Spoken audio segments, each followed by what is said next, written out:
Bien. Entonces, hoy continuamos con nuestro tema. Vamos a revisar en dónde quedamos inmediatamente ayer. Espero que estén así de participativos como los vi el día de ayer.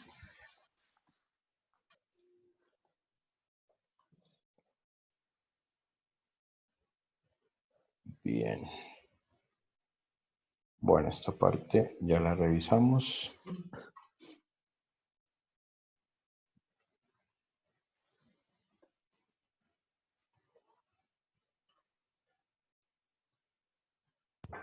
Bueno, rápidamente. ¿Quién me recuerda cómo se llama el aumento de nuestra frecuencia respiratoria? Taquicardia. Taquipnea, la Apnea, respiración. eso. Taquipnea, ¿listo? ¿Y cómo se llama? La disminución. ¿Quién dijo yo? Disnea, Dime. Bradipnea, Bradypnea, muy bien. ¿Y la ausencia? Apnea. Bien, muy bien, John. Entonces, taquipnea, bradypnea y apnea. ¿Listo? En el caso del corazón y su frecuencia, entonces sí habíamos dicho que teníamos taquicardias, ¿cierto? Bradicardias, ¿sí? Y normocardia. normocardia. Bien. Nos falta un término que es muy importante en el caso del pulso, y es cuando no tenemos o no encontramos latidos en el corazón, que de repente no le sentimos pulso y tampoco escuchamos latidos cardíacos. Me parece muy importante también mencionarlo.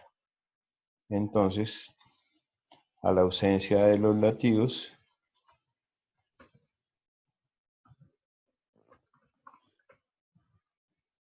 o pulso, le vamos a llamar. ¿Alguien sabe?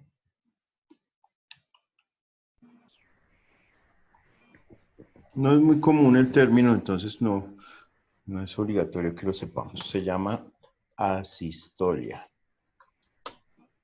Asistolia. ¿Listo?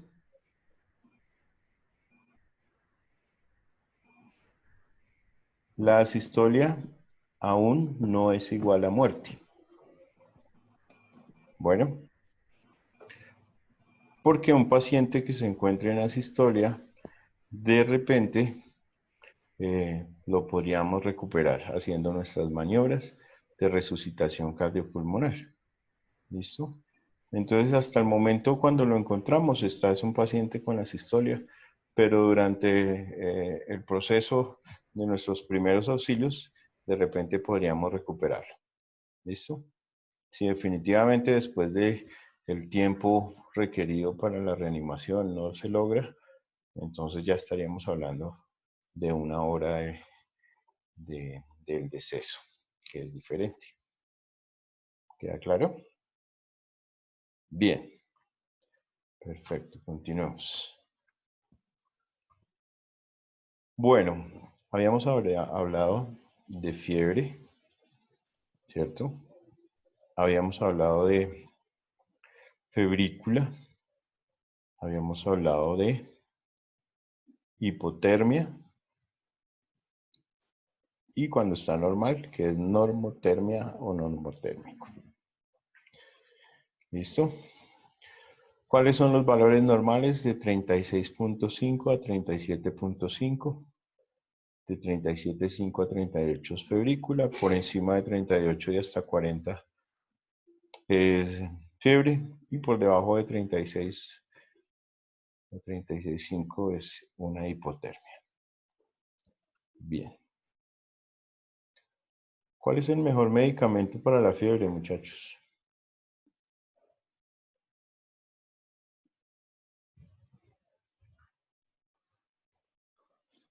Cetamina B, profe. Muy bien. Lo único que mandan los médicos, bueno, que mandamos,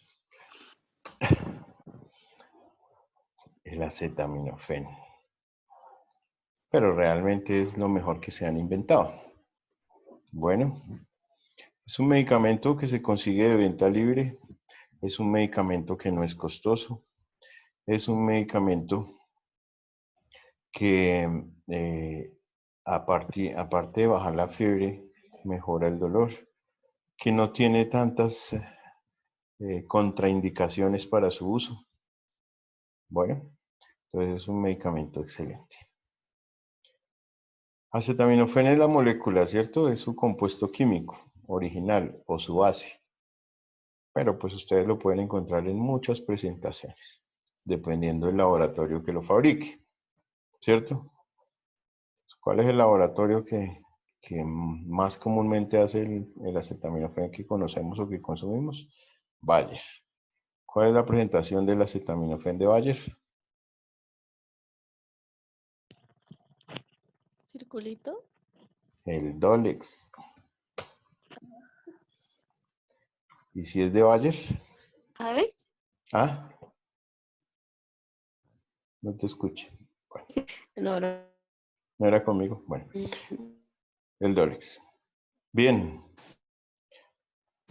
¿Cuál es la dosis? Esto no viene mucho al tema, pero quiero que lo sepan porque ustedes tienen hogares y de repente tienen hijos y de repente es importante que conozcan esto. ¿Listo? Muchas veces no tiene uno el médico a la mano.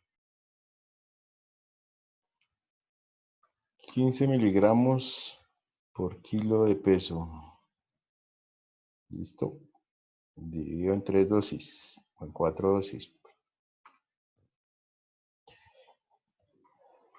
Si ustedes hacen esta fórmula matemática, aunque no la vayan a hacer porque no es tan, o sea, no es que sea difícil, ¿no? Pero pues a lo que les quiero decir es que esta es la dosis de la acetaminofén. ¿Listo? ¿Qué quiere decir esto? Que es exactamente la mitad del peso.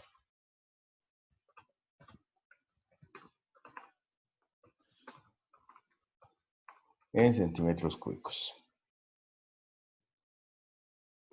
Entonces, si mi hijo tiene 18 kilos, ¿cuánto acetaminofén tengo que darle?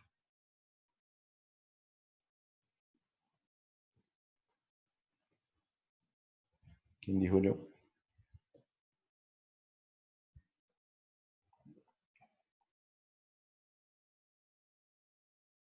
Ni idea. 7. Mira lo que dice acá abajo. Exactamente la mitad del peso. ¿Cuánto es la mitad de 18? 9. Eso, 9 centímetros cúbicos. Entonces ustedes tienen un niño con fiebre, ¿qué es lo que deben hacer? Conocer su peso, nada más, para saber cuánto acetaminofén tienen que darle. ¿Listo? Que pesó 10 kilos, darle 5 centímetros. A que pesa solo 4 kilos, porque es un bebé todavía de brazos. 4 kilos, tienen que darle 2 centímetros. ¿Listo? Eso es una regla general, eso no tiene cambios. Todo se mide con jeringa para poderle dar los centímetros cúbicos que son. ¿Listo? ¿Queda claro? Sí, profe. Bueno, esto en el caso que tenemos fiebre. Pero la temperatura generalmente con qué se maneja cuando no tenemos a mano medicamentos. Con pañitos de agua. Exactamente, con medios físicos. Muy bien, John. Los medios físicos son los que nos van a dar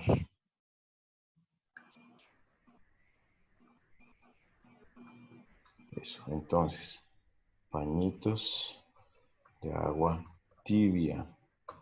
Un baño con agua a temperatura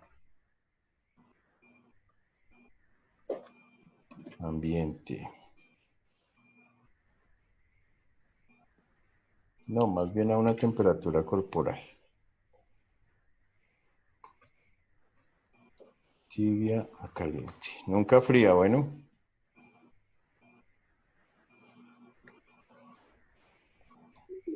La ropa ligera también. No abrigar, mejor dicho.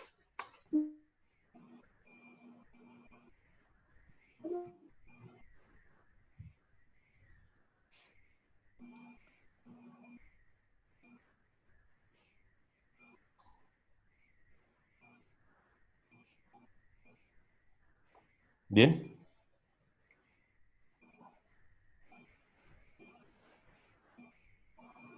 Entonces nunca, nunca, nunca, nunca agua fría.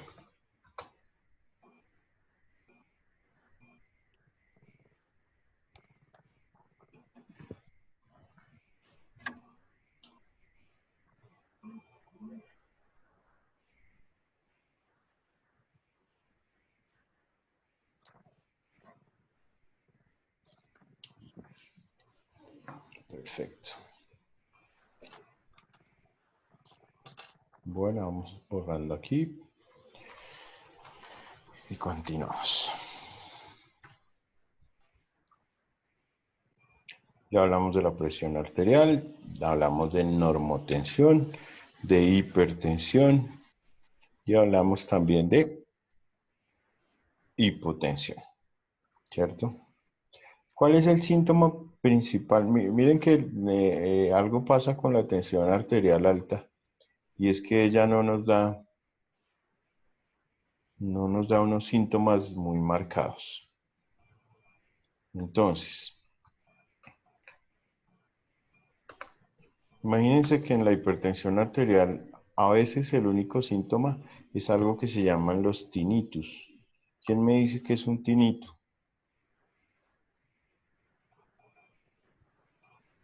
¿Alguien sabe qué es un tinnitus?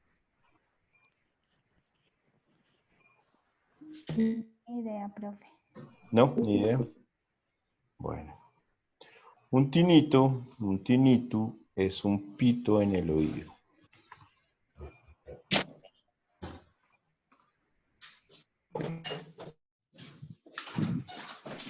Entonces, cuando una persona tiene un pi allá sonándole, es muy probable que esté relacionado con una hipertensión arterial. En el común de las personas suelen decir que el dolor de cabeza, que la sensación de bochorno en la cabeza o en la cara, ¿sí? Se relaciona con la hipertensión arterial, pero no es tan cierto. A veces cuando uno tiene esa sensación de bochorno o un dolor de cabeza, generalmente es por tensiones musculares y no por tensiones arteriales. Bien, por tensiones musculares y no por tensiones. No, la de tele son grandes. Bien. Sí, aquí. Bueno, hay un síntoma característico de la tensión alta también y es la epistaxis. ¿Quién me dice que es una epistaxis?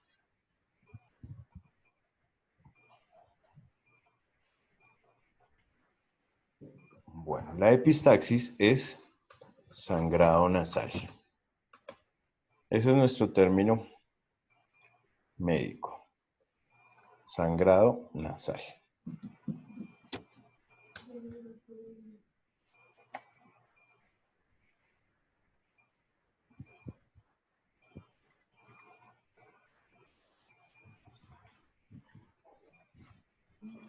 ¿Qué es el sangrado nasal en la hipertensión arterial? Cuando a una persona le sangra la nariz porque está hipertenso, quiere decir que su cuerpo se está defendiendo, ¿sí? Entonces, es un mecanismo de defensa y de autorregulación. Si a mí no me sangra la nariz, no me va a bajar la tensión.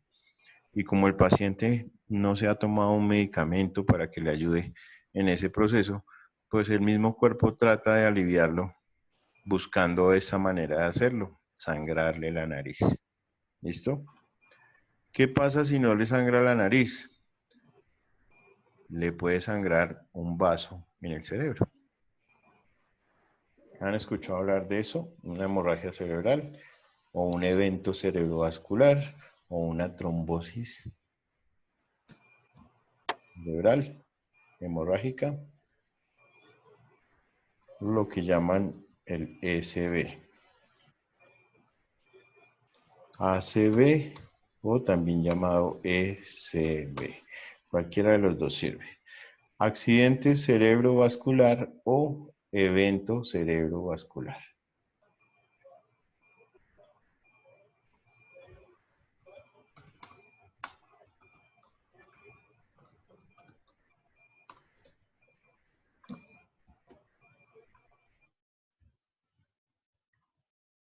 accidente cerebrovascular o evento cerebrovascular. Entonces, si a una persona le da un ACV o un SB, que es un evento cerebrovascular, porque se le rompió un vasito del cerebro, pues las consecuencias sí son un poco más complicadas. Porque recuerden que dijimos que el cerebro era el órgano más delicado que nosotros tenemos, ¿cierto? Entonces, una persona que puede quedar postrada en una cama de por vida, dependiendo siempre de un apoyo, una persona que la asista para cambiarla, para acomodarla, para todo ese tipo de cosas, de por vida. Entonces, fíjense que el sangrado nasal es un alivio, porque pues a uno le sangra la nariz, le para el sangrado y no pasa nada.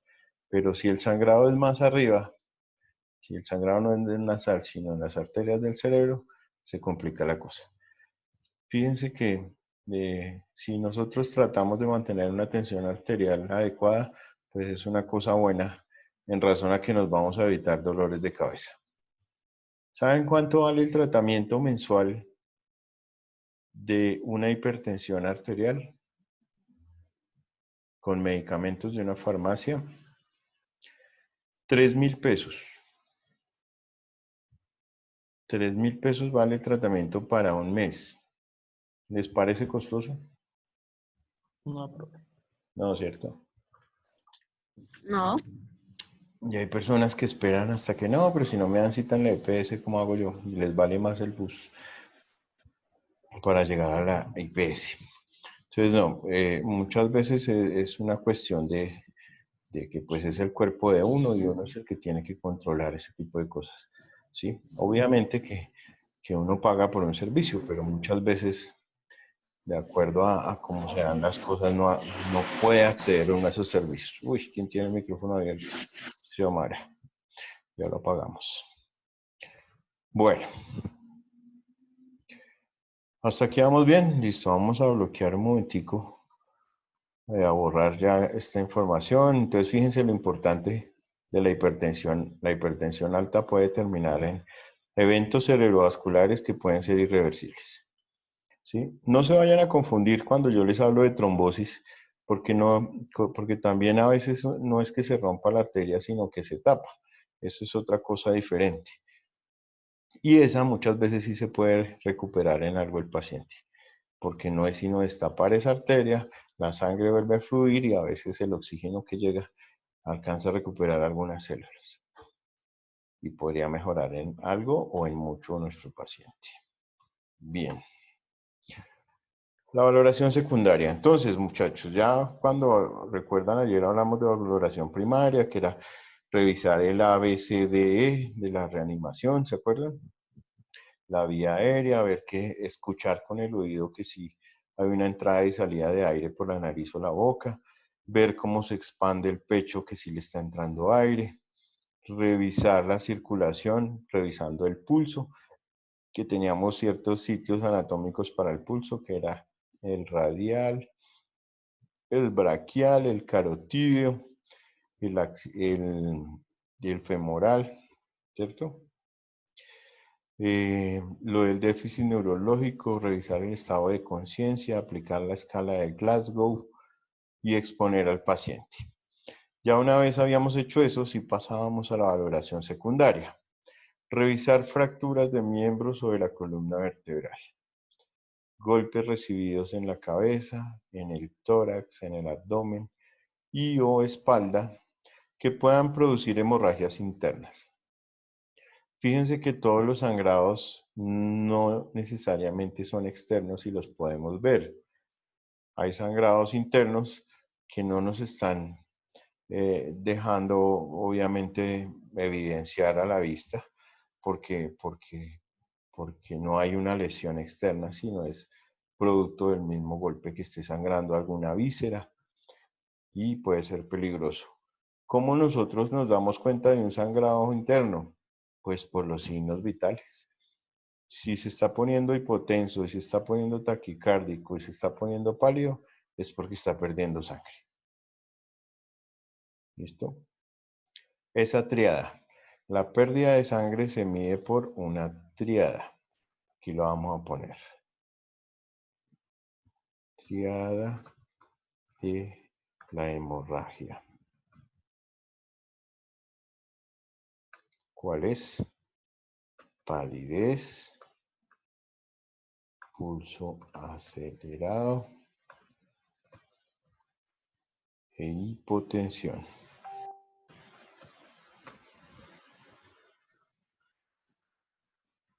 ¿Listo? A eso le denominamos la tríada de la hemorragia. Signos que nos van a indicar que el paciente está perdiendo sangre y no la estamos viendo. Bueno, si la estamos viendo, pues va a aparecer la misma tríada. Y obviamente sabemos que es porque tiene una herida sangrante. Pero en el caso de las hemorragias internas, pues prácticamente solamente tenemos estas herramientas en los signos vitales que nos pueden determinar que estamos perdiendo sangre de manera importante y por alguna víscera intraabdominal, generalmente. ¿Cuál es uno de los órganos que más sangra? El vaso, ¿cierto?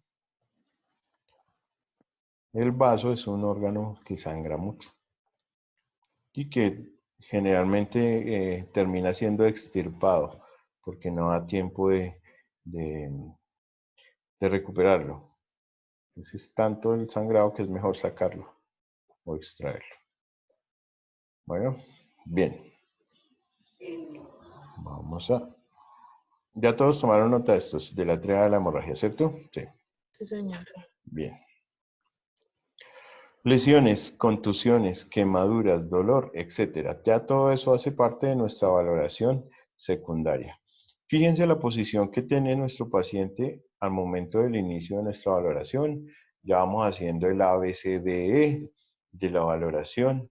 Después de ese ABCDE de la valoración, vamos a pasar a ir revisando todo lo que dijimos en relación a ver fracturas. Lo vamos a movilizar un poquito hacia acá el brazo. Fíjense que aquí le vamos a subir esta extremidad, luego le vamos a utilizar la otra extremidad, luego vamos a las extremidades inferiores y por último a darle como un giro a su cuerpo y colocarlo en esta posición, que es una posición de salvamento en términos de, dijimos ayer, el riesgo del vómito, ¿se acuerdan?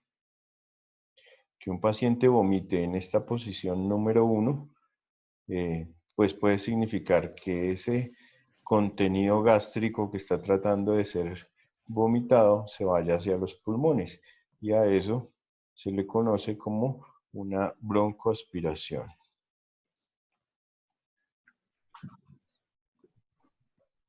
El paciente se broncoaspiró. ¿Por qué? Porque vomitó. ¿Cuál es el término técnico del vómito? ¿Alguien sabe? ¿El bilis? Señor. ¿El bilis? No, la bilis es de pronto uno de los contenidos que pueden ir incluidos en el vómito. Sí. Trasbocar, profe. Trasbocar también está bien dicho, sí señor, pero no es el término técnico médicamente hablando, se llama emesis. ¿Trasbocar? No, emesis. No. Entonces no, ese es nuestro término técnico. Si ustedes se encuentran en un escrito de un paramédico, un socorrista, ese término, paciente con emesis, ¿sí? Entonces ustedes ya saben que es el paciente con vómito. ¿Listo? Si es vómito con sangre, se llama hematemesis. ¿Sí? Si es vómito de comida, se llama enteromesis. Si es vómito de bilis, como nos dijo nuestro compañero, entonces es emesis biliosa. Bien, perfecto. El vómito es entonces uno de los riesgos que podemos tener en esta posición número 1. Por eso después de la valoración secundaria tenemos que adoptarle una posición donde donde no vayamos a tener ese riesgo. ¿Listo? Bien. Vamos a hablar entonces un poco. Yo sé que esto está incluido dentro de los temas que vamos a revisar en las exposiciones. Pero vamos a hablar un poco del tema para que ustedes lo vayan conociendo, independiente de que lo vayamos a ver más adelante. Bueno, entonces, OAC son las siglas de nuestra obstrucción de las vías aéreas por cuerpos extraños. Obstrucción de las vías aéreas por cuerpos extraños. ¿Listo? Entonces, fíjense que siempre que tenemos un cuerpo extraño, pues generalmente el cuerpo extraño se va a alojar en las vías aéreas superiores, ¿cierto? Nariz, boca, en la laringe, ¿sí? Ahí es donde se nos puede alojar un cuerpo extraño. Y claramente en la imagen estamos viendo el movimiento de la maniobra mundialmente utilizada para la extracción de ese cuerpo extraño. Fíjense que el individuo que lo socorre tiene que abordar al paciente desde su parte posterior, unir sus brazos, ¿sí? Unir sus manos, colocarlas en un punto anatómico que se llama el epigastrio, ¿sí? Que es comúnmente conocido como la boca del estómago, ¿cierto? La boca del estómago se llama el epigastrio. Y se hace una presión hacia adentro y hacia arriba para que el aire del estómago suba y trate de descomprimir, ¿sí?, ese cuerpo extraño y se pueda expulsar. Entonces, las causas de la obstrucción de las vías aéreas. Usualmente cuando ocurre una obstrucción de las vías aéreas, pues cuando estamos comiendo. A todos nos ha pasado alguna vez, ¿cierto? Hasta con la misma saliva se puede uno obstruir la vía aérea, ¿cierto? Personas que estén ebrias o alcoholizadas o bajo el influjo de las bebidas alcohólicas. ¿Listo? Bueno, los borrachos, no seamos tan técnicos, ¿sí o no? Bien.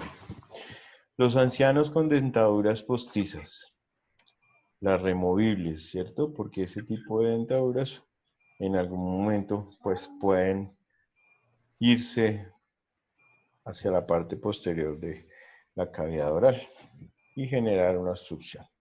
Y en los niños menores de 4 años, muy común y muy frecuente, aunque no parezca, porque ellos tienen esa tendencia a introducir objetos pequeños en sus vías o respiratorias o también en la vía oral. Ellos tienen una etapa de su desarrollo que se llama la etapa oral. Y en esa etapa oral, todo lo experimentan con la boca. ¿Cierto? Bien. Hay algunos que no han dejado la etapa oral. ¿Cierto?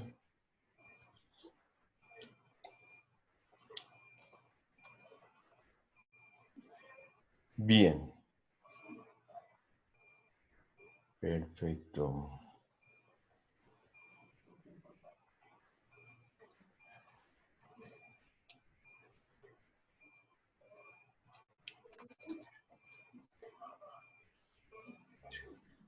Bueno, aquí vamos bien, bien, bien.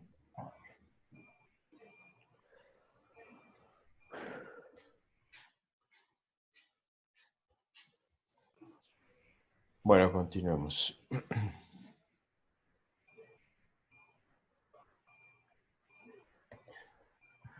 Esa maniobra que vimos en nuestra imagen de la presentación de la obstrucción de las vías aéreas del OASE se denomina la maniobra de Heimlich.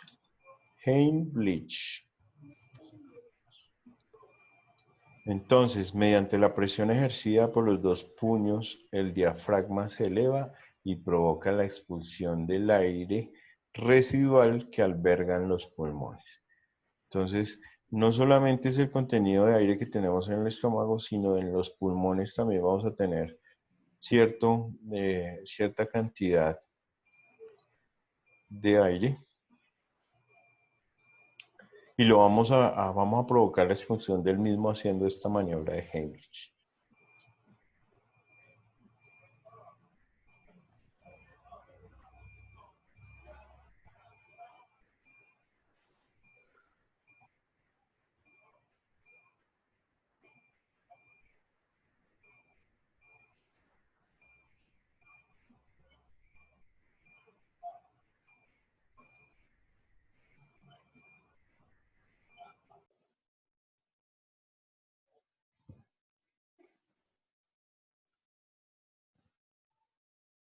Bueno, bien. ¿Me copiaron? No, bueno, yo los espero. Bueno, a los que puedo ver, ¿no?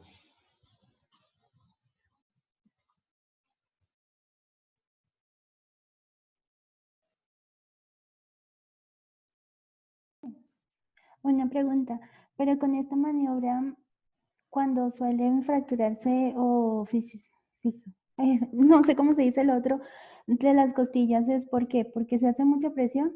Es que digamos que a una hermana nuestra le pasó hace muchos años, ella se estaba ahogando y otra hermana, siendo enfermera, pues ella le hizo la maniobra. Obviamente ella logró que la hermana expulsara lo que le estaba obstruyendo, pero igual manera quedó lesionada de sus costillas y hasta el día de hoy siguió sufriendo de eso. Sí, resulta que todo este tipo de maniobras tienen unas técnicas específicas, ¿sí?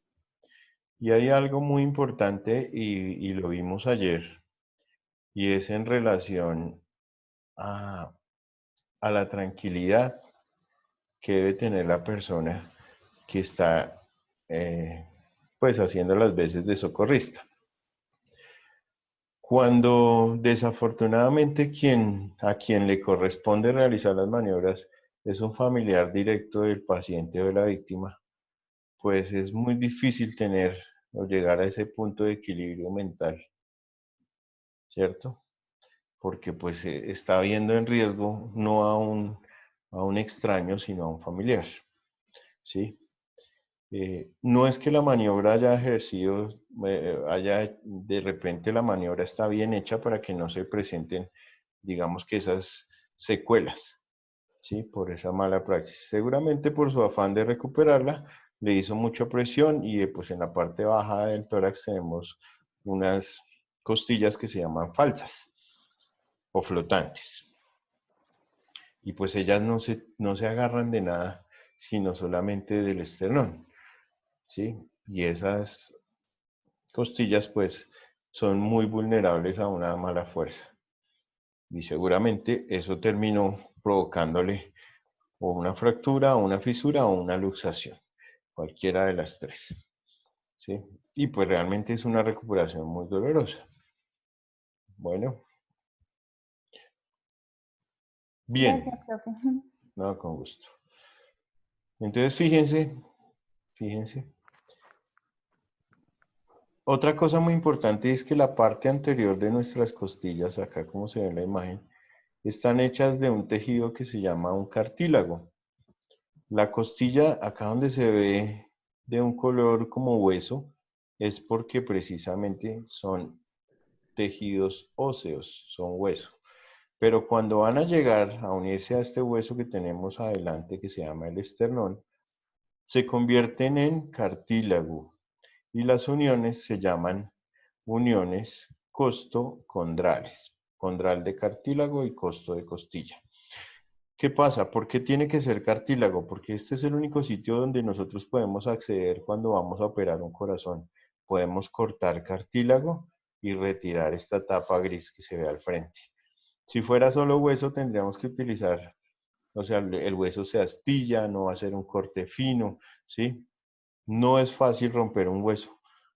O sea, romperlo sí, pero va a quedar con una superficie muy irregular, ¿cierto? una superficie muy irregular.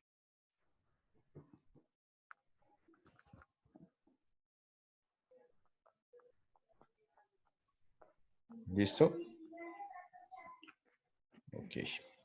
Entonces, el socorrista colocará sus manos de la manera adecuada, tomando con una mano el puño cerrado de la otra y para presionar bruscamente y de una vez hacia adentro y hacia arriba. ¿Sí? Fíjense que la posición en que se colocan los brazos casi que no involucra las costillas. ¿Sí? Casi que no las involucra.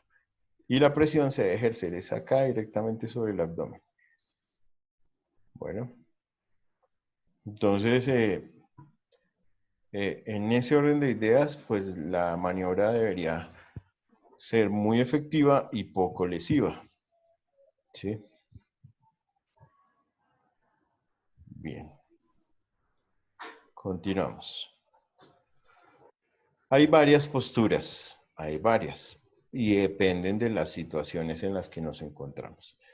Cuando se trata de un adulto en posición de pie, el socorrista debe abrazarlo por la cintura y con las manos unidas, presionar bruscamente entre el ombligo y el cifoides.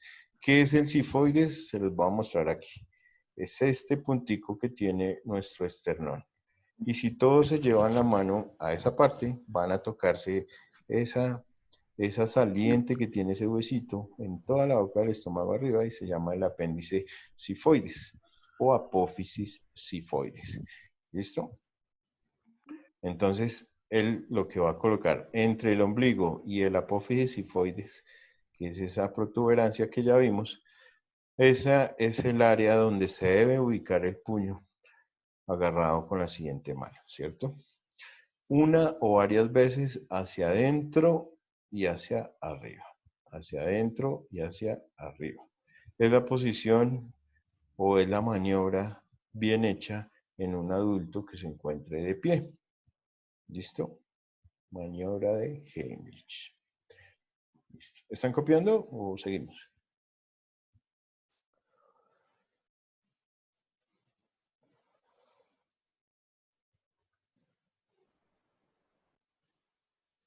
¿Seguimos? Bien. Si la víctima está sentada, entonces, en este caso, hay que efectuar la misma maniobra, pero desde detrás del respaldo de la silla donde se encuentra la víctima. Entonces, fíjense que vamos a tener entre el socorrista y la víctima ya el espaldar de la silla. No podemos retirarla porque pues obviamente va a estar sentado. A menos que se trate de una silla de esas que no tienen espaldar, obviamente. Pero es exactamente lo mismo, acomodarnos en una posición favorable para nosotros, que no nos vaya a generar tampoco una lesión, que tengamos un buen punto de sustentación, que no nos vayamos a caer y que podamos realizar esa misma maniobra en la misma área que siempre nos han o hemos descrito, que es entre el ombligo y el apófisis o el apéndice cifoides, siempre cerrando el puño que va contra el abdomen y sujetándolo muy bien con la mano contralateral o con nuestra otra mano, hacia adentro y hacia arriba.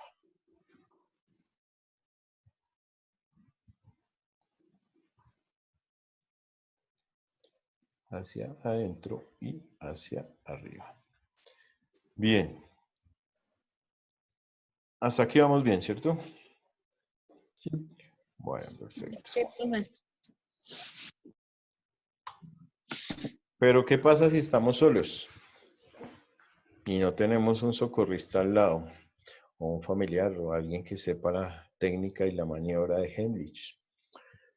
Entonces, si la víctima está sola o nadie sabe cómo ayudarla, debe presionarse bruscamente el abdomen entre el ombligo y el cifoides siempre, igual que en los casos anteriores, sobre el respaldo de una silla o sobre el borde de una mesa.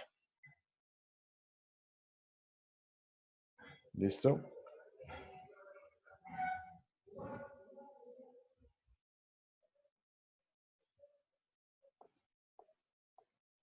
Bien.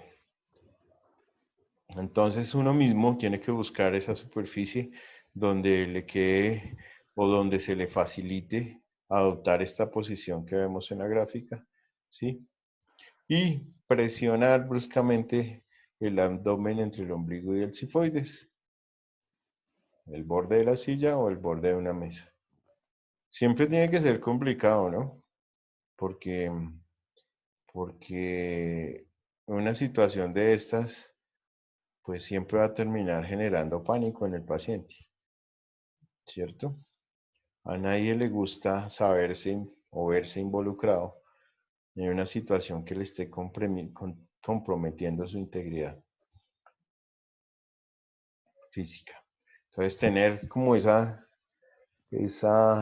claridad mental para actuar es bien importante.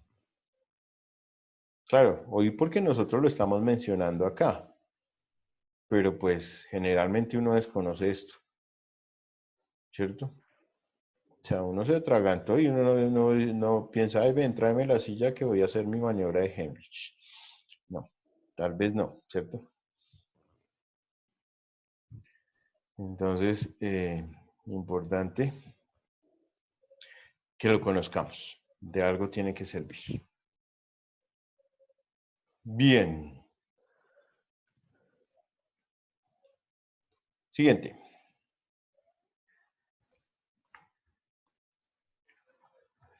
Si se trata de un niño, un infante, cuanto menores de 4 años que se atragantaron también con algún objeto pequeño, entonces hay que colocarlo igual boca abajo sobre el antebrazo del socorrista. Entonces claramente se coloca boca abajo y aquí el antebrazo está recibiendo todo el peso y lo está soportando, ¿sí? Apoyando con el muslo y con la cabeza más baja que el pecho, ¿sí? Entonces la cabeza tiene que estar más abajo que la altura del pecho. Siempre tiene que inclinarse desde atrás hacia adelante hacia abajo. ¿Listo? Darle 4 palmadas secas entre los omóplatos. Los omóplatos, que están a la altura del hombro en la espalda, entre el espacio que generan esos dos omóplatos, hay que darles 1, 2, 3 y 4 palmadas secas. ¿Sí? Se entiende bien el concepto de palmadas secas, ¿cierto? Bien, la palmada seca es un golpe directo con una buena fuerza, ¿sí? Que genere realmente una reacción, ¿sí? No es tocarlo así, no, toca 1, 2, 3, 4, así como suena. ¿Listo? Bien. Esos son palmadas secas. Terminen de copiar, los que están copiando. Todo esto sí es importante. No importa que, como les decía, dentro de nuestras presentaciones vayamos encontrando cosas que hemos visto y hemos visto y hemos repetido, pues mejor. Porque generalmente una de las formas más fáciles de aprender es la repetición. ¿Listo? Y el que mucho repite, pues se vuelve un experto. Bien.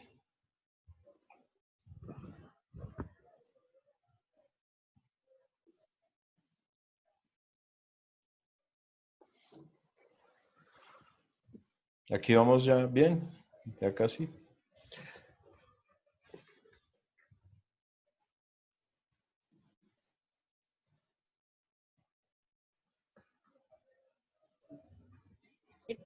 Profe. Listo, continuemos entonces.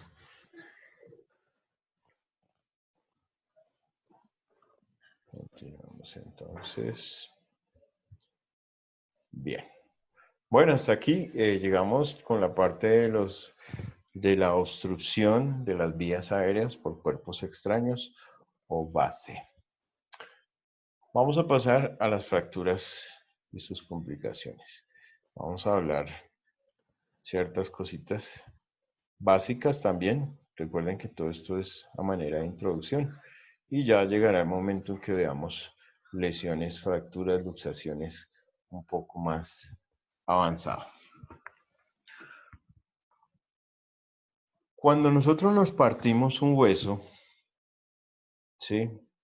Pues resulta que los huesos van acompañados de estructuras tanto vasculares como nerviosas. Entonces, una complicación de una fractura de un hueso es precisamente eso, una lesión vascular, que se nos corte una arteria, una sección de una arteria. Esto se aprecia tomando el pulso distal. ¿Sí? ¿Qué quiere decir el pulso distal? ¿Quién me lo explica?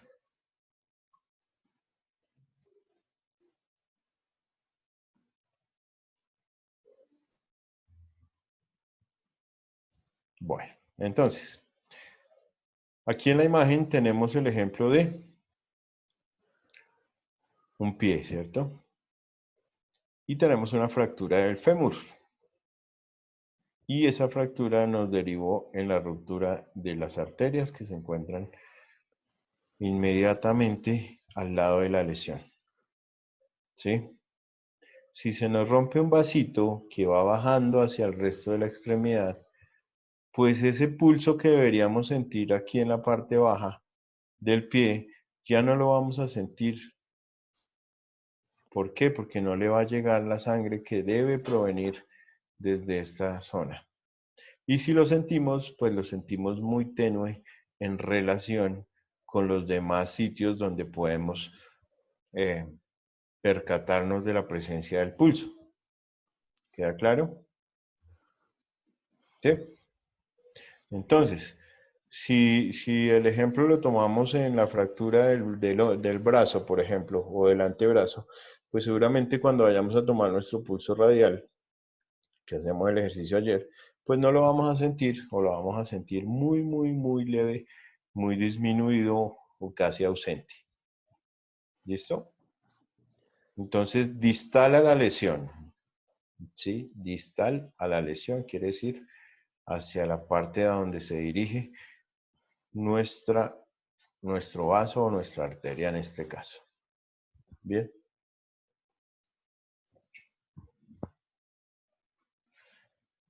Shock por hemorragia externa o interna.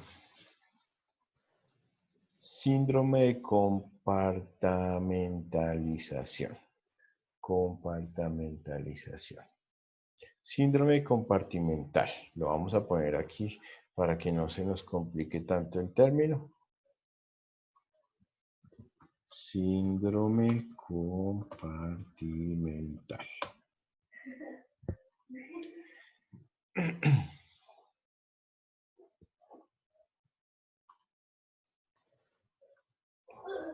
Entonces resulta que un síndrome compartimental quiere decir que en una estructura anatómica de las extremidades, específicamente hablando, se da es en las extremidades.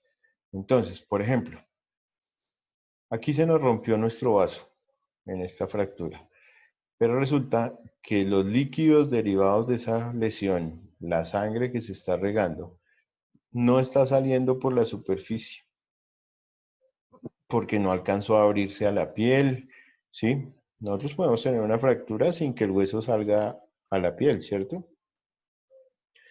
Simplemente cuando hagamos una radiografía y vamos a ver por la deformidad de la pierna que seguramente tiene el hueso partido, pero eso no quiere decir que todas las fracturas tengan una herida que salga a la piel, ¿sí? Entonces la piel va a estar cerrada. Fíjense en esta imagen que aquí no se ve lesión en la piel, que aquí no se ve lesión en la piel, pero al interior sí va a haber un hueso partido. Entonces toda esta sangre que se empieza a regar alrededor de la fractura empieza a formar un edema, un aumento en el tamaño de los tejidos alrededor de esa fractura y entre los músculos de nuestra pierna hay unos compartimientos. Cuando esos compartimientos entre músculo y músculo se empiezan a llenar de esa sangre que se está regando, se genera un síndrome compartimental y quiere decir que esto se aumenta tanto su presión al interior de la pierna, que se empiezan a bloquear nervios y vasos hacia la parte de abajo de una manera importante. Y eso es una urgencia quirúrgica. Hay que descomprimir todo eso, porque si no se puede llegar hasta perder la pierna. ¿Sí? Es una cosa, primero, bien dolorosa y segundo, pues con unas secuelas importantes si no se recibe el manejo adecuado. ¿Quedó claro?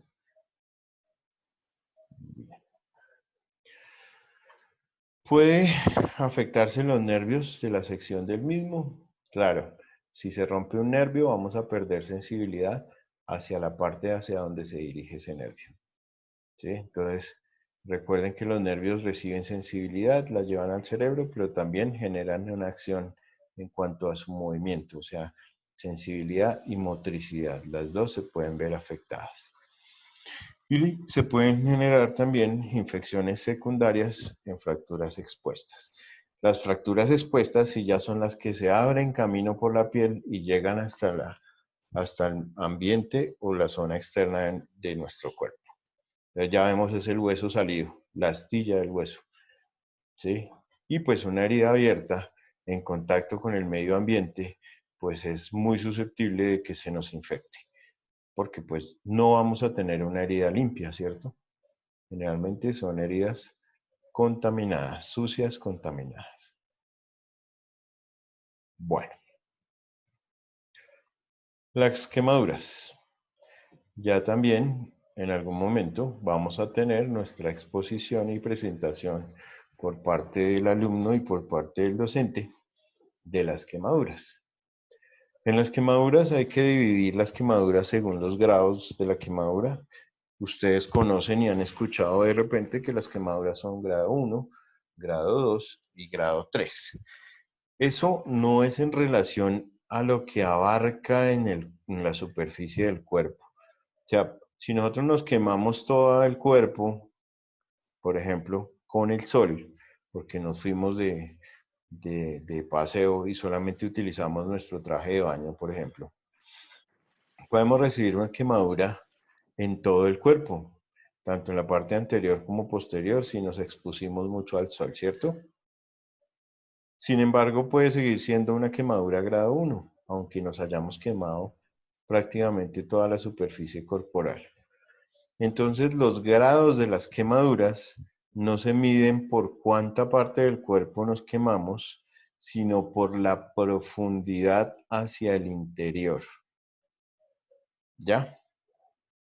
Entonces, puede que nosotros solamente nos hayamos quemado una mano, pero si la quemadura fue muy profunda, puede llegar a ser una quemadura grado 3. Y fíjense que solo va a comprometer la mano. No estamos hablando del resto del cuerpo.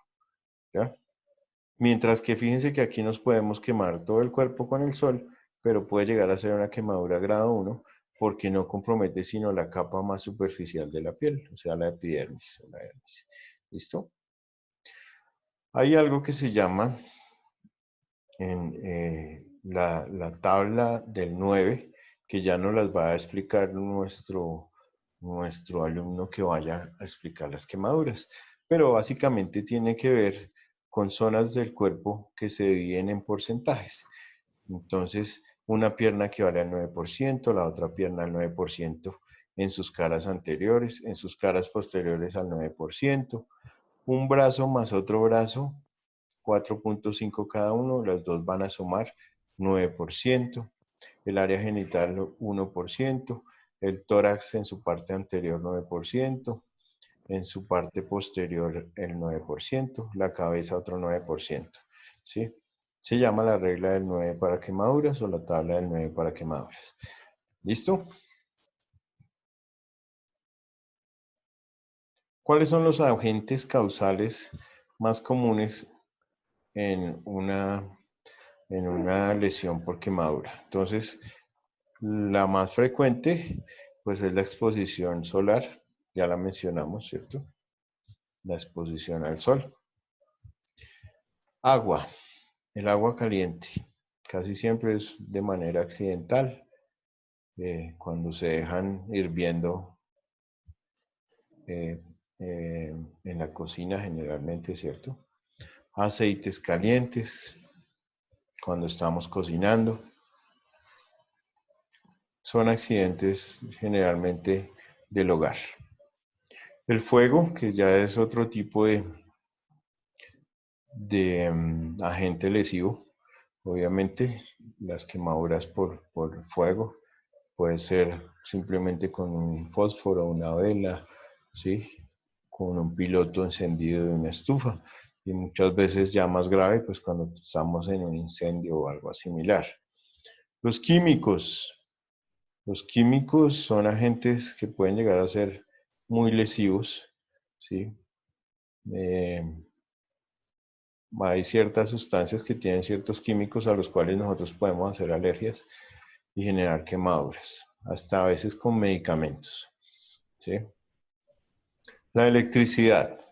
Un choque eléctrico puede derivar en quemaduras, generalmente internas y externas también, dependiendo del voltaje y del tiempo de exposición, ¿sí? Y los ácidos, que en algún momento empezaron a tener cierta tendencia y cierta moda para generar lesiones personales, ¿cierto? Y que no son lesiones personales realmente, ¿cómo llamarlos?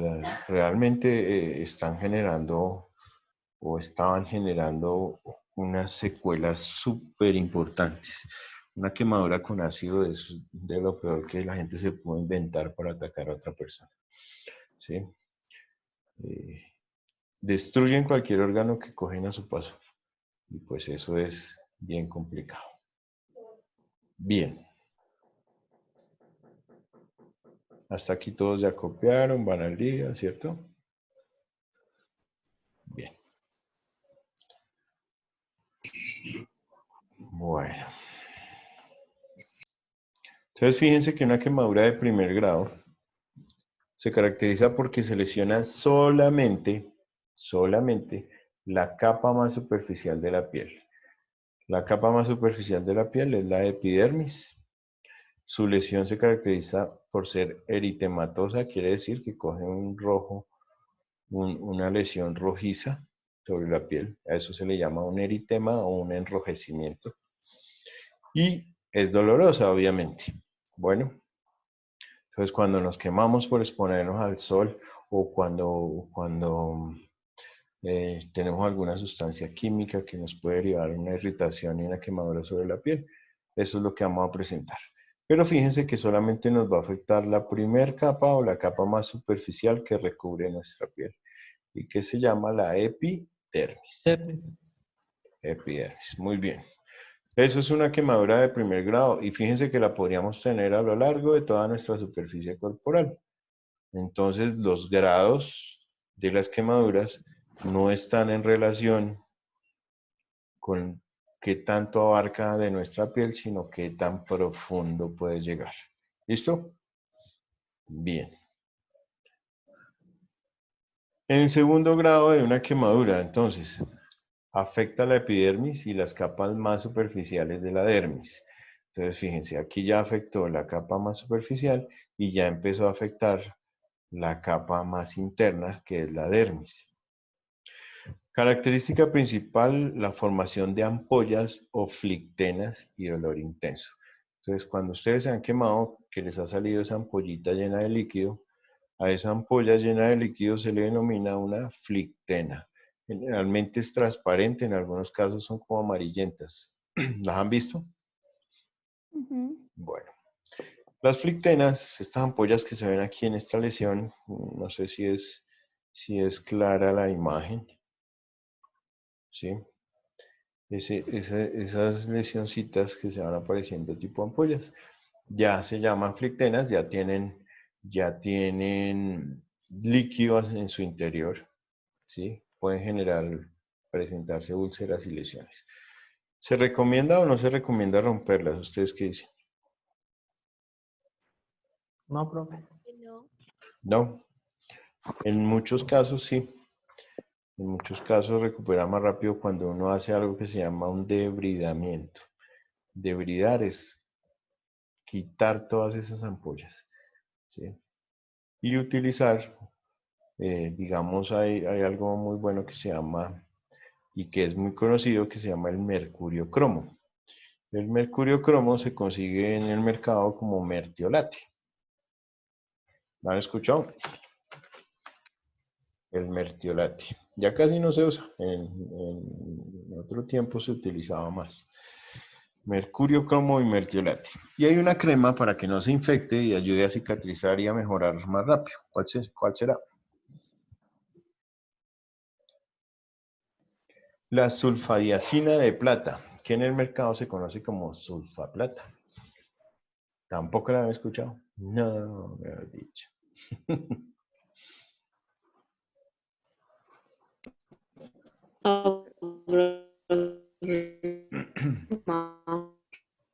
No te escuchamos bien, Xiomara. O yo no te escucho bien, no sé si tus compañeros. Profe, yo quería pues preguntar algo. Por ejemplo, mi hermana de pequeña se quemó los pies con agua hirviendo y tuvo quemaduras de tercer y cuarto grado. Ajá. Y pues estábamos solas en ese tiempo, o sea, en la casa cuando se quemó y lo que hice yo fue reaccionar y le metí los pies en agua fría y con el Mm. tiempo pues, o sea, a ella la curaron con crema de caléndula y eso la curó. Eso fue bendito. Pero sí Claro, le es quedó que, es cicatrices. que no sé si de pronto, no sé si con ustedes al inicio hablamos de la medicina alopática y de la medicina naturista, ¿sí? Eh, Alopatía quería decir todos los médicos que utilizamos fármacos para tratar a nuestros pacientes. Y obviamente los naturistas pues son los que utilizan productos alternativos.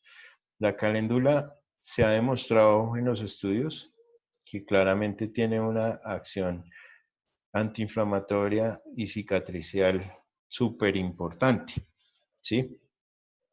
Entonces ustedes van a encontrar en el mercado caléndula a manera de gel para tomar, a manera de ungüento para aplicar y otras presentaciones, ¿sí? Hasta óvulos vaginales ya tenemos de caléndula. Entonces, para mujeres que de repente tienen irritación de ese tipo están cansadas de utilizar lo mismo de siempre, el clotrimazol, el metronidazol y eso, pues pueden utilizar adicional óvulos de caléndula, ¿sí? Y óvulos de isodine, por ejemplo. Los dos pueden servir. Pues fíjense que las quemaduras de tercer y cuarto grado, como lo mencionabas tú, que ya vamos para allá, pues necesitan sí un tratamiento médico importante, le van a hacer sus antibióticos para evitar una infección, muchas veces les hacen lavados quirúrgicos de la zona, están hospitalizados por un tiempo prudente, terminan un manejo interdisciplinario porque entra el cirujano plástico también a actuar, puede hacer injertos, pueden hacer muchas cosas relacionadas con irlo recuperando al paciente. Y dentro de esa recuperación, pues va a necesitar una buena cicatrización. Y eso es ayudado, obviamente, con todo lo que disponemos de la parte médica, más todo lo alternativo, como en el caso de tu familiar, pues la caléndula. Entonces, sí, ahí se demuestra muy bien eso. Bueno, hasta aquí vamos. Sí, profe. Listo, ya lo mencionaba nuestra compañera, tercer grado, son lesiones que afectan todas las capas de la piel y producen daños en órganos, músculos y muchas veces hasta en los huesos. Entonces ya afectó la epidermis, la dermis, la hipodermis o tejido graso y ya estamos sobre la aponeurosis del músculo y así sucesivamente hacia el interior son muy lesivas, ¿sí? Puede ser una quemadura por fuego, puede ser una quemadura por los ácidos que mencionamos, entonces ellos van escarcomiendo y quemando la piel hacia su interior y pues lo que van alcanzando lo van lesionando. Eso incluye músculos, nervios, vasos, huesos, o sea, es una cosa impresionante.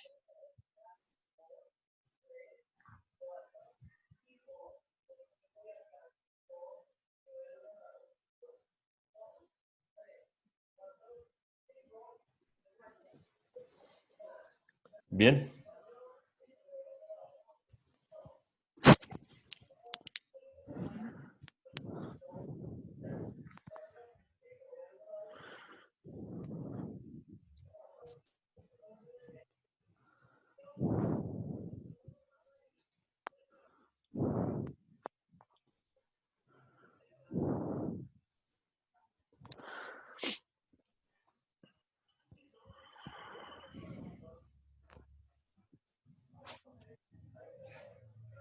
Bien. Continuamos.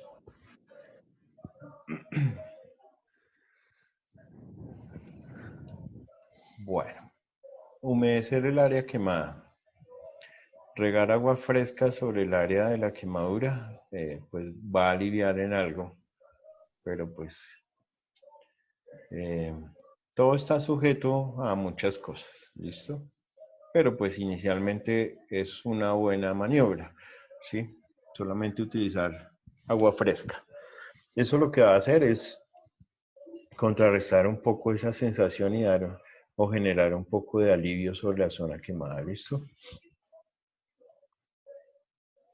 Cubrir la quemadura. Obviamente nosotros no tenemos, como socorristas no vamos a tener muchas cosas a mano, pero pues vamos a tener vendas, vamos a tener apósitos, vamos a tener ciertos materiales en nuestro botiquín de manejo. Entonces, todo lo que se nos está diciendo en el momento de llegar a una escena, pues obviamente lo podemos hacer. Conseguir agua, lo podemos hacer hasta de una botella de agua de tienda, ¿cierto? Para humedecer la herida. Cubrir la quemadura con un vendaje estéril. Fíjense que no le estamos colocando nada, ni vaselina, ni ningún ungüento de nada. Solamente lo humedecimos y vamos a colocar el vendaje estéril. Profe, Señor, cuando es con aceite, ¿por qué no se pone el vendaje? porque el aceite generalmente sí genera las flictenas de inmediato, o sea, las ampollas. ¿Sí? Digamos que el accionar de la quemadura por aceite cambia las características de la lesión un poco. ¿Sí? Entonces, el cubrir de inmediatamente, pues va a generar, primero, el dolor es mucho más intenso, ¿no? Entonces, no se debería cubrir una lesión por quemadura de aceite de inmediato, ¿sí? Ya miramos, en el momento que hablemos de las quemaduras, vamos a ver cuáles son las acciones que debemos tener en un accidente en casa por quemaduras de aceite y demás, ¿listo? Pero sí, tienes razón, no se debe cubrir una lesión por aceite de una vez. ¿Qué no hacer? ¿Colocar ungüentos o cremas? No. ¿Pinchar las ampollas? Tampoco. Retirar ropas adheridas, no, porque nos podemos llevar por delante cualquier cantidad de tejido que esté comprometido en la lesión. Entonces, estas tres cosas no debemos hacerlas ante una quemadura. Todo eso se va a hacer con ciertos protocolos de manejo ya en el servicio de urgencias. ¿Listo?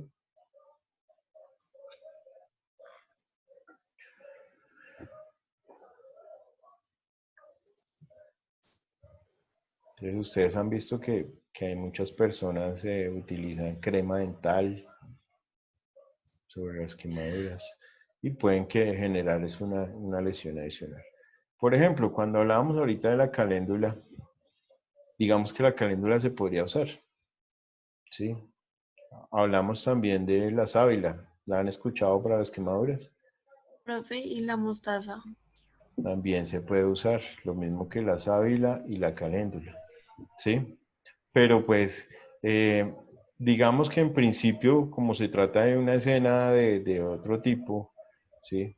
Un accidente o otras cosas, no vamos a utilizar ungüentos ni cremas. Eso ya se hará en su momento en el servicio de urgencias. Lo de las ampollas y lo de las ropas adheridas tampoco. Bueno, no quitar o retirar ropas adheridas porque podemos llevarnos por delante tejidos comprometidos. Bien, convulsiones. Las convulsiones también son muy frecuentes. ¿Qué es una convulsión?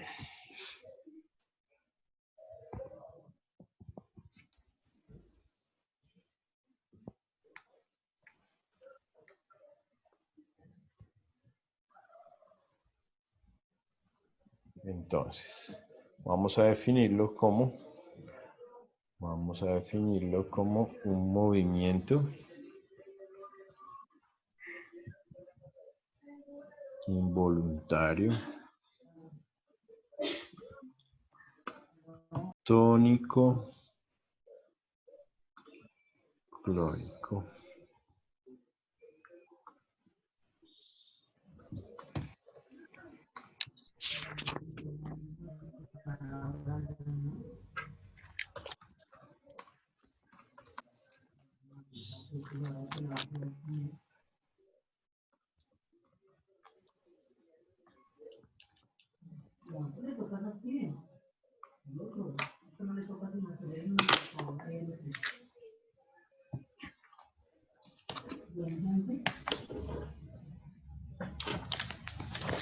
Entonces es un movimiento involuntario, tónico-clónico, de parte o la totalidad de nuestro cuerpo.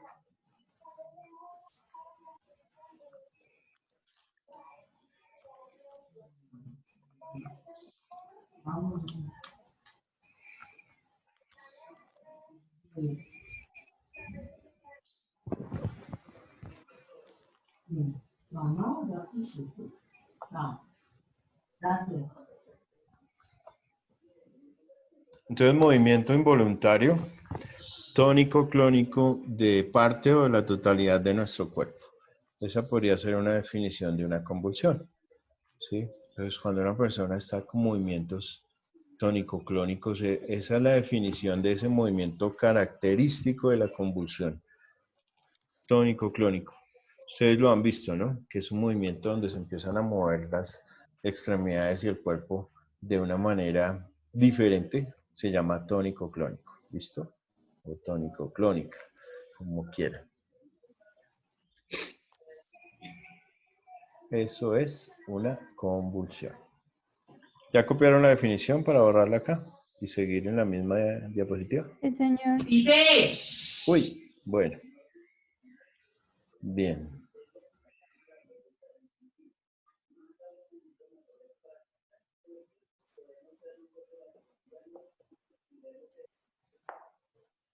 Ok. Aflojar las ropas. ¿Qué hacer? ¿Qué hacer ante una convulsión? Aflojar la ropa, perfecto. Limpiar las secreciones es muy importante porque las secreciones, recuerden que pueden generar obstrucciones de la vía aérea, ¿sí? Mientras podamos, generalmente una persona que está en un estado convulsivo produce mucha secreción a nivel de su cavidad oral, ¿sí? Generalmente saliva. Y esa saliva pues se puede ir hacia las vías respiratorias y generar en algo de broncoaspiración. Colocar un mordillo. ¿Qué significa eso? ¿Algo para que no se muerda la boca? Sí, La exactamente. lengua. La lengua. Para que no se muerda la lengua con los movimientos de la boca, ¿cierto?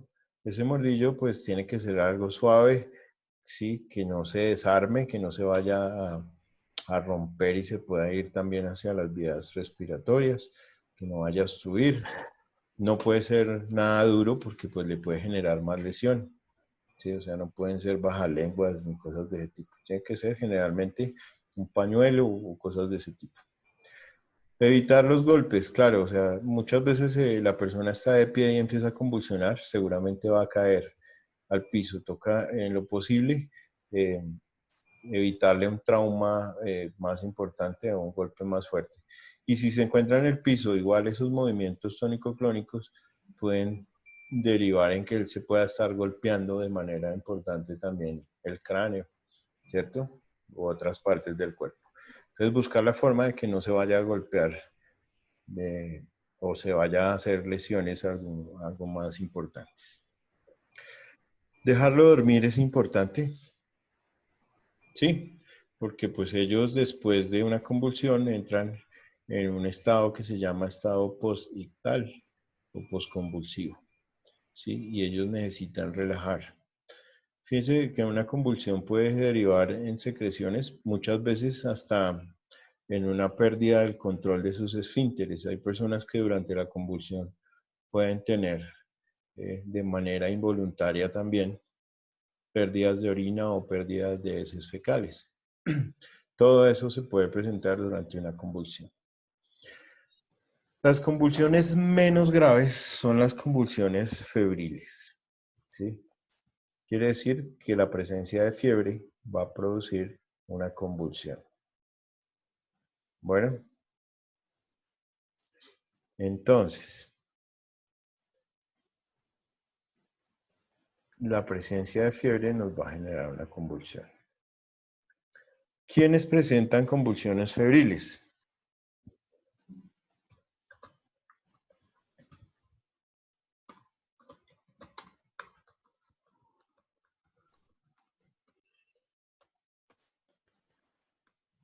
Solamente hasta los 5 años de edad se puede presentar una convulsión por fiebre.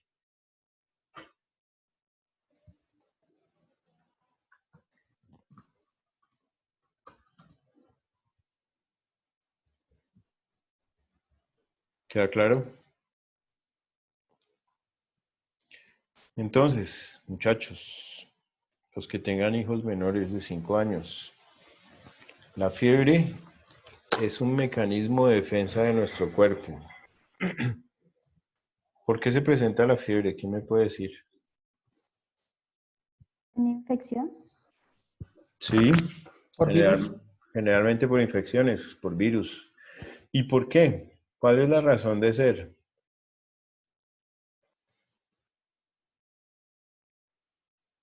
Resulta que la mayoría de los virus y bacterias no sobreviven a temperaturas altas.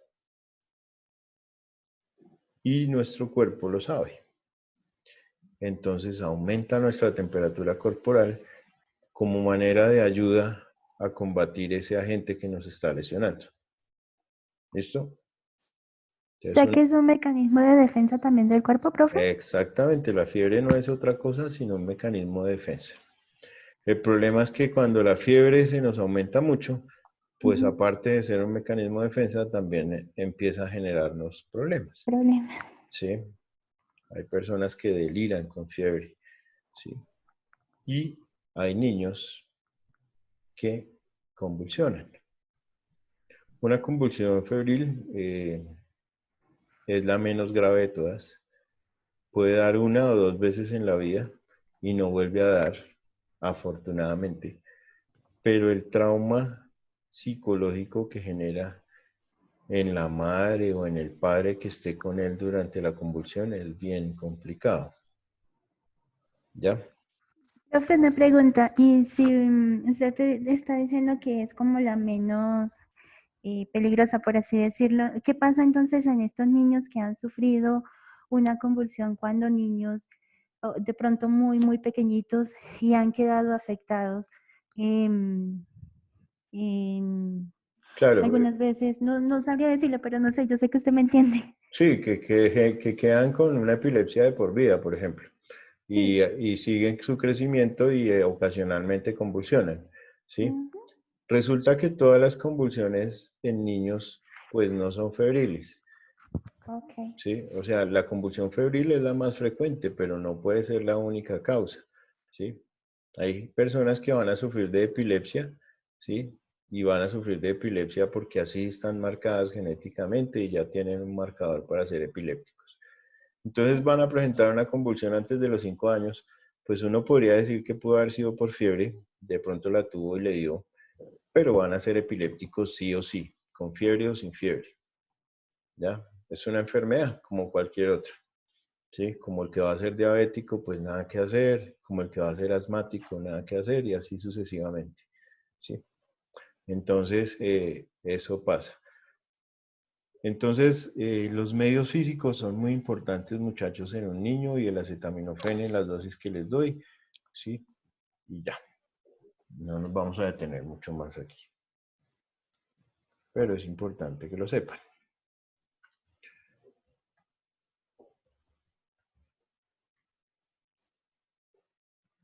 Bien, seguimos hablando de las convulsiones. Ya dijimos lo de aflojar la ropa apretada, dejar descansar la cabeza de la persona y colocar a la persona en el suelo. Simplemente es más o menos mostrar imágenes de cómo se debe hacer. Tenemos que apoyarnos de la ropa para muchas veces no dejarlos caer, ¿sí? Que ellos se sostengan o tengan un sustento en sus prendas, como lo está haciendo aquí el socorrista, con una mano sosteniéndole la cabeza para no generarle un golpe y con la otra haciéndole el contrapeso con la ropa del paciente. ¿Listo? Bien. Siguiente.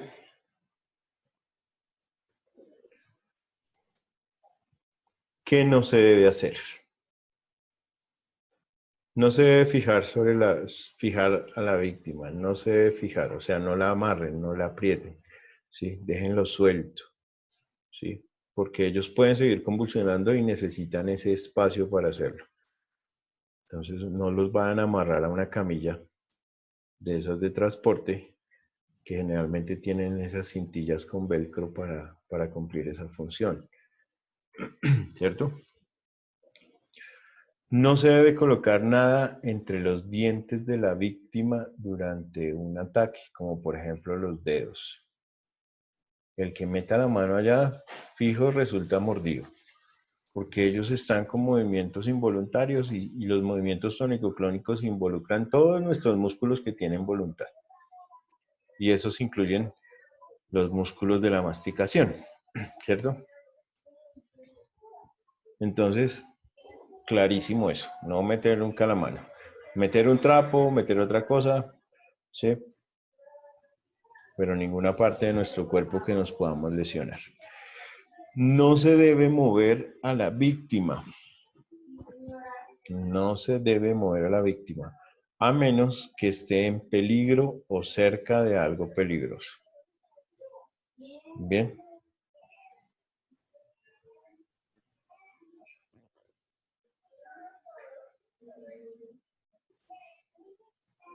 No se debe tratar de detener las convulsiones de la víctima.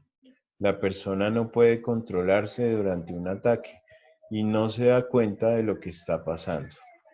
Entonces, digamos que en un caso de una convulsión, si nosotros no tenemos medicamentos para contrarrestar una convulsión, pues ¿qué podemos hacer? Esperar, nada más, esperar que le pase. O sea, no es que si yo lo cojo con las manos y lo muevo y lo zarandeo, por decirlo de alguna manera, vamos a dejar que de convulsionar, no. En ese momento, esa persona no sabe lo que le está pasando y tampoco lo puede controlar. Entonces, lo que tenemos que asistirlo es en que no se golpee, ¿cierto? En que tenga libertad de movimiento, buscando la mayor, digamos, las mayores herramientas para que no se vaya a generar lesiones importantes. ¿Listo? Bien.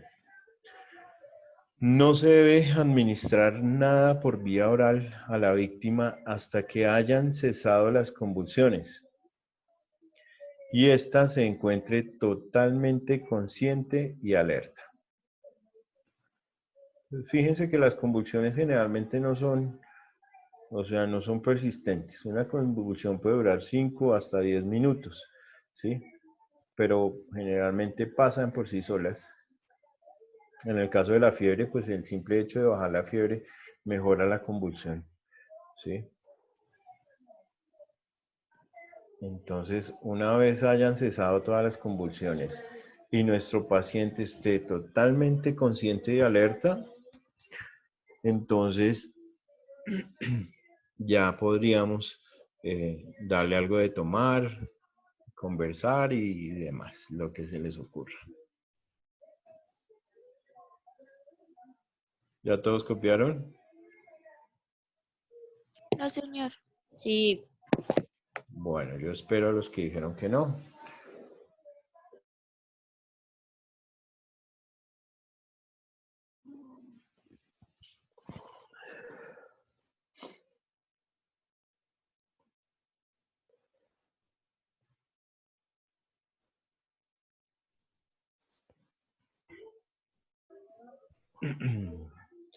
Bien.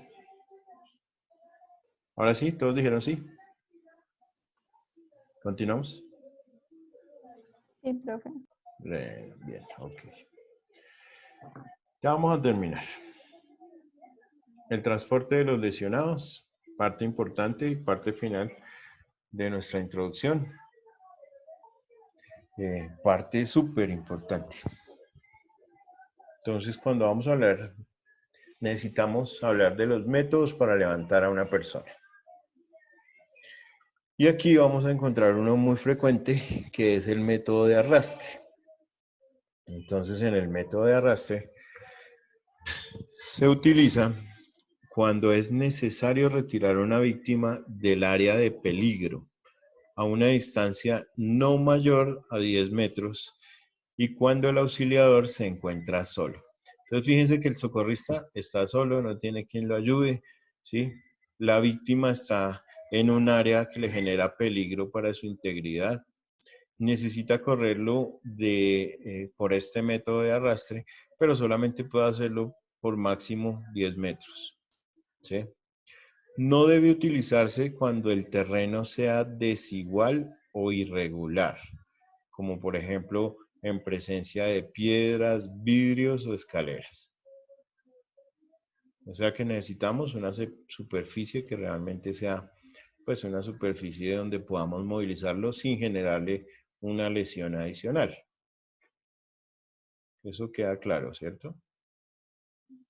Que no tengamos piedras, que no tengamos vidrios, que no tengamos escaleras, porque no va a ser un buen transporte. Fíjense cómo o qué posición adopta el socorrista. También lo hace desde atrás, ¿sí? Busca la forma de que le genere un buen sustento para poderlo movilizar, que se pueda manejar esta posición que estamos viendo acá. ¿Listo?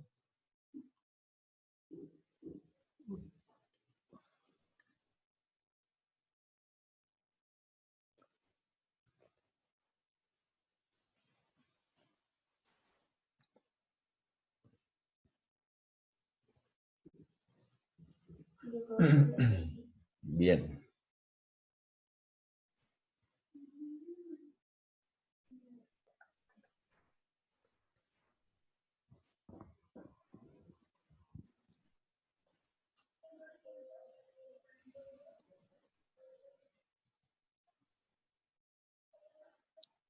¿Listo, muchachos? ¿Ya tomaron nota? Bien, continuamos.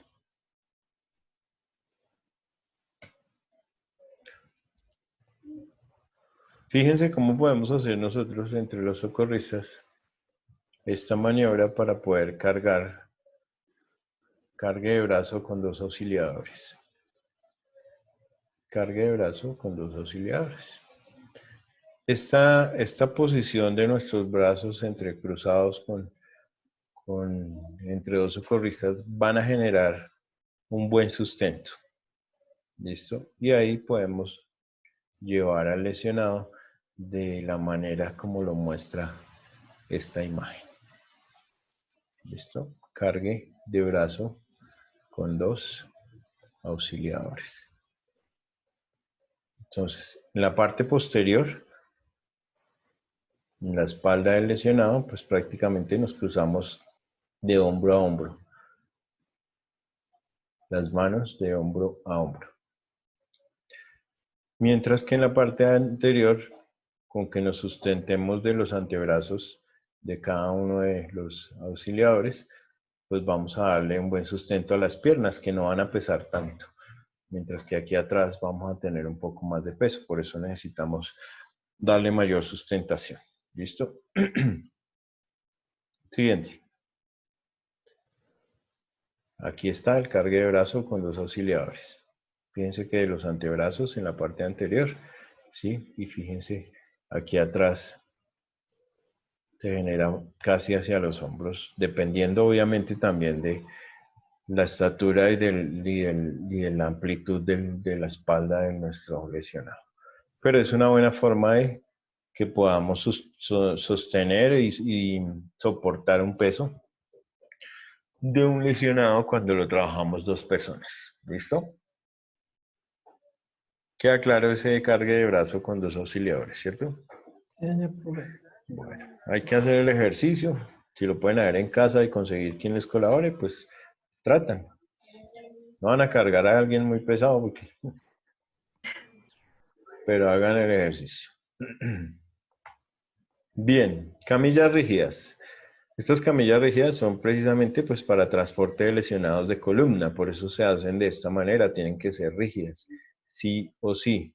No dan la opción de que la columna vaya a deformarse durante su traslado. Estas son de madera, también son metálicas o de acrílico. Ustedes las han visto, las ven en todos los sitios que necesitan unos primeros auxilios, como en los balnearios de las piscinas, como en los hoteles, ¿sí? Obviamente en las universidades e instituciones educativas, ¿sí? Y también en centros comerciales, en fin, cualquier sitio que demande público debe tener este tipo de camillas.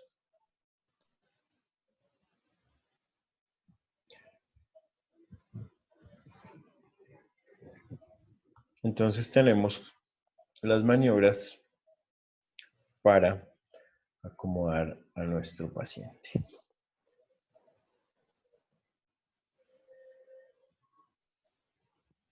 ¿Listo? Siempre vamos a buscar una persona que sustente la cabeza. ¿Listo? Entonces, fíjense. En esta imagen de acá, vamos a ver si podemos ampliar un poquito. Claro que al ampliar, no sé si se pierda el mouse. ¿Ahí ven el mouse mío o no? ¿Sí? Sí, profe. Bueno, entonces, bien. 3 personas para el cuerpo y una persona para la cabeza. ¿Sí? Como en todo acto de socorrismo, debe haber un líder. ¿Quién creen que sea el líder acá? El que está al lado ¿El que de la cabeza? de la camilla. El Separa que un poquito. está sujetando la cabeza del paciente. Ese va a ser el líder y ese es el que va a dar las indicaciones y es el que va a decir a la cuenta de 3 y es el que va a decir todo ese tipo de cosas relacionadas con el traslado. ¿Listo? Entonces se supone que debe ser el de mayor experiencia.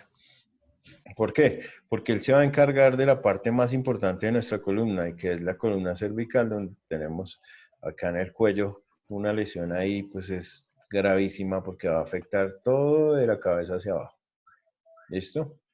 Entonces él sustenta la cabeza con sus manos desde atrás, sustenta el cuello a cada lado y le va a decir a los otros, ya están listos para movilizarlo. Fíjense qué están haciendo ellos.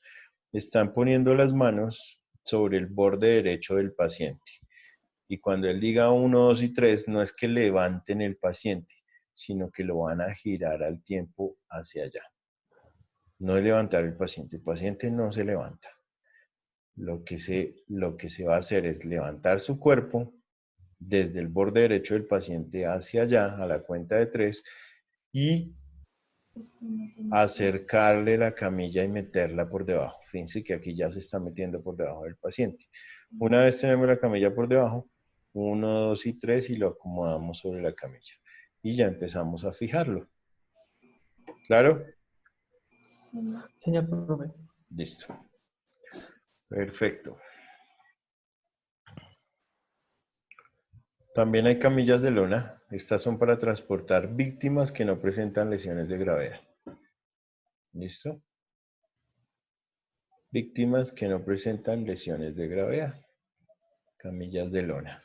Las anteriores son rígidas, metálicas, de acrílico. Y estas son de lona. Ya no son tan rígidas. Siguiente.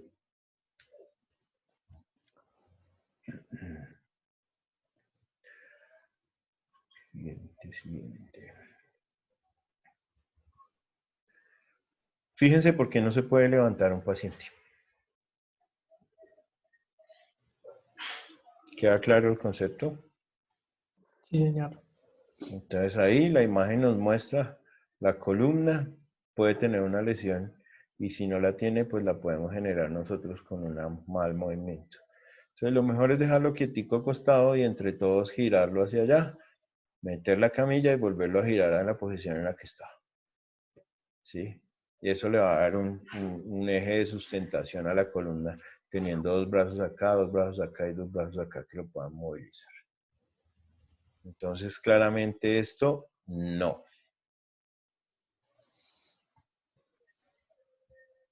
Listo. Ya una vez está en la camilla rígida, es mucho más fácil subirlo a la camilla de transporte, porque pues estas camillas rígidas tienen esos dispositivos para que las personas puedan sujetarlo. Y lo mismo, siempre todo tiene que ser coordinado a la cuenta de 3, 1, 2 y 3. El 3 es arriba, no es que esperamos el 3 y ahí sí sale, ¿no?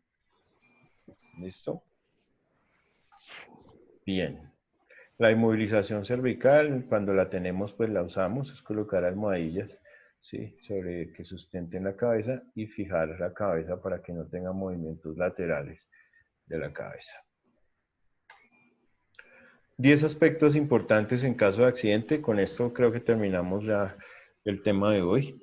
Vamos a leerlos, los que lo quieran copiar lo pueden ir copiando. Ya creo que esto también ya lo habíamos visto. Conservar la calma, lo hemos dicho 1 y 1000 veces. Bueno, 1 y 20 veces. Evitar aglomeraciones que entorpezcan la labor del socorrista. Saber imponerse. Saber imponerse quiere decir que quien va a hacer las veces de líder, pues tiene que hacerse cargo de la situación, ¿cierto? Y el que considere que tiene esa virtud y el conocimiento, pues ideal. Saber imponerse. No mover al lesionado para evitar lesiones más graves. Ya lo vimos en la imagen anterior, que un mal movimiento puede terminar en complicar el tema y no en ayudarle. Examinar al herido, ya vimos la evaluación primaria y secundaria, ¿quedó clara? La evaluación primaria que es el ABCDE y la secundaria que es buscar otro tipo de lesiones, ¿cierto? Tranquilizar al herido, lo hemos dicho también en varias ocasiones, el simple hecho de brindar confianza es muy importante, ¿sí? Que uno se sienta en buenas manos, ¿cierto? Que diga, bueno, el día que yo me accidente, ojalá esté por ahí al lado alguien que sepa, ¿cierto? Mantener caliente al herido para evitar el shock, ¿listo? Avisar al personal de emergencia, Cruz Roja, bomberos, defensa civil, ambulancias, etc. Bien. Traslado adecuado, no en vehículos particulares, sino en un vehículo debidamente acondicionado. Eso es otra cosa que muchas veces se comete. Es un error de ir metiendo a la gente a los carros cuando obviamente no va a tener ni la inmovilización adecuada, ni van a tener un equipo de reanimación, ni nada que les permita trabajar sobre el afectado. Y ahí se van perdiendo cosas importantes de la hora dorada del trauma, ¿cierto? Jamás dar medicamentos. Esto es una cuestión exclusivamente del médico. ¿Listo? Bien, muchachos. ¿Alguien está copiando para esperarlo? Sí, Bueno, sí, entonces profe. aquí lo estoy esperando, no se afanen. Bueno,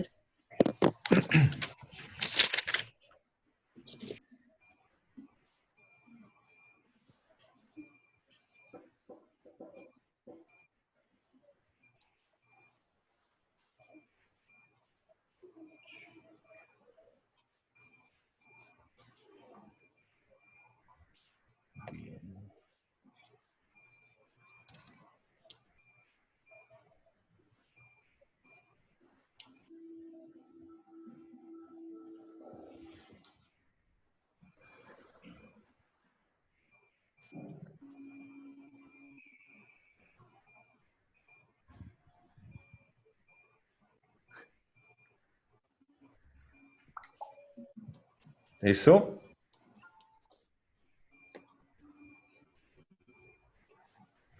sí, profe, ya. Bueno, sí, yo entiendo que siempre el texto es complicado para pasar.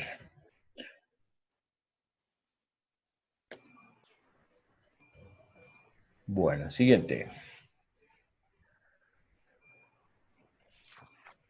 Esto también vamos a tener una clase exclusiva para hablar de nuestro botiquín de primeros auxilios. ¿Sí? Entonces no nos vamos a detener. Vamos a hablar de lo básico.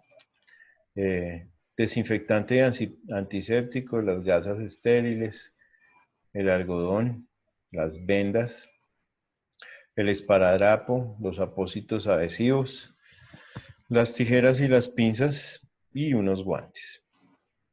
¿Sí? El esparadrapo, el algodón, los apósitos, las gasas, los vendajes, el alcohol, el agua oxigenada, nuestros guantes, nuestras tijeras. ¿Sí? Todos los trabajadores deben conocer su ubicación. ¿Sí? Todos deben cumplir con esto. Todos deben estar siendo revisados frecuentemente, porque a veces hay amigos de lo ajeno que se van llevando las cosas del botiquín y uno no se entera, o a veces se nos vencen los medicamentos, o el alcohol, o el agua oxigenada. ¿Listo?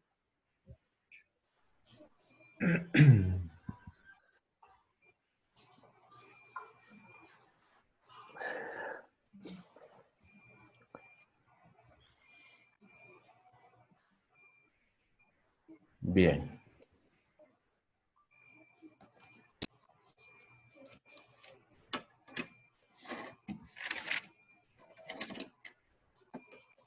Bueno, perfecto, seguimos y terminamos. Esto ya lo hemos visto, recordar, evitar los accidentes laborales es tarea de todos. Muchas gracias. Una brigada de emergencias debidamente entrenada puede llegar a salvar su vida. Entonces es muy importante obtener ese grado de brigadista, ¿no? Súper, súper importante.